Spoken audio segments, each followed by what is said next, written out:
తూర్పుగోదావరి జిల్లా నల్లజర్ల మండలం మానంతపల్లి గ్రామ శివార్లో ఉన్న స్వర్ణదుర్గ ఆశ్రమం వద్ద సుబ్రహ్మణ్య స్వామి ఆలయంలోకి తాజుపాము ప్రత్యక్షమైంది. స్వర్ణదుర్గ ఆశ్రమంలో స్వర్ణదుర్గమ్మ తల్లి ఆలయంతో పాటు శివాలయం, సుబ్రహ్మణ్య స్వామి ఆలయం, ఆంజనేయ స్వామి ఆలయం, నవగ్రహాల ఆలయాలు ఉన్నాయి.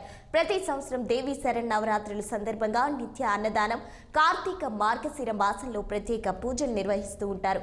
అయితే ఆదివారం మార్గశిర ద్వాదశి పర్వదినాన్ని పురస్కరించుకొని ఆలయాల్లో ప్రత్యేక పూజలు నిర్వహించి భక్తులు వెళ్లిపోయారు. ఆ తర్వాత సుబ్రహ్మణ్య స్వామి ఆలయంలోకి తాజుపాము వచ్చి సుబ్రహ్మణ్య స్వామిని చుట్టుకుని పడక విప్పి బుసలు కొట్టింది. ఉదయం నుంచి సుబ్రహ్మణ్య స్వామిని చుట్టుకుని సర్పం అలాగే ఉండిపోయింది. ఇంకేముంది, ఈ విషయం తెలిసిన స్థానికులు అక్కడికి వచ్చి ఆశీస్సులు తీసుకుంటున్నారు. సుబ్రహ్మణ్య స్వామి ఆలయంలో తాజుపాము ప్రత్యక్షం. స్వామి విగ్రహాన్ని చుట్టుకుని పడక విప్పిన పాము అలా ఆశీస్సులు ఇవ్వడం మంచిది అని భావిస్తున్నారు.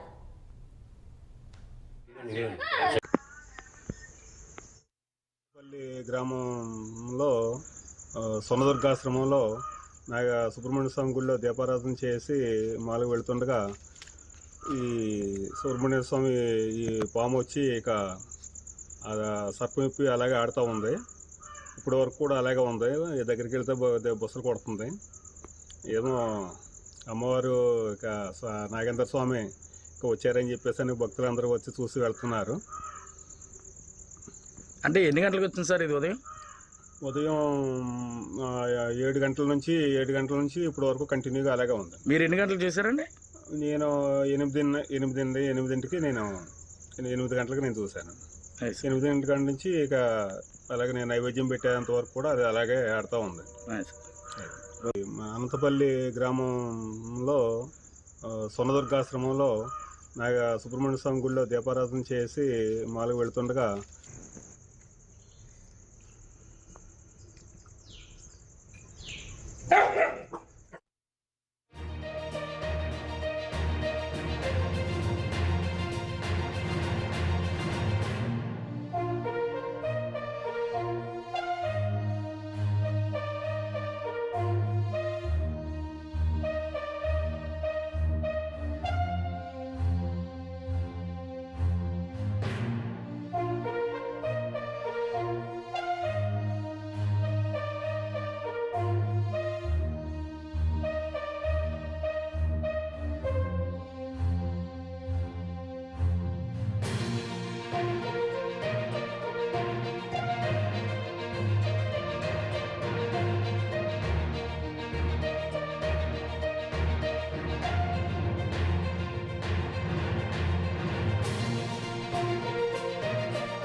తూర్పుగోదావరి జిల్లా నల్లజర్ల మండలం అనంతపల్లి గ్రామ శివార్లో ఉన్న స్వర్ణదుర్గ ఆశ్రమం వద్ద ఉన్న సుబ్రహ్మణ్య స్వామి ఆలయంలోకి తాజుపాము ప్రత్యక్షమైంది.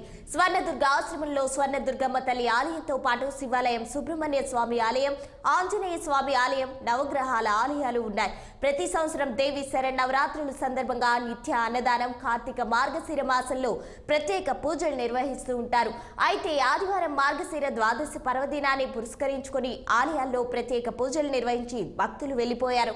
ఆ తర్వాత సుబ్రహ్మణ్య స్వామి ఆలయంలోకి ఒక పాము వచ్చి సుబ్రహ్మణ్య స్వామిని చుట్టుకుని పడక విప్పి బుసలు కొట్టింది.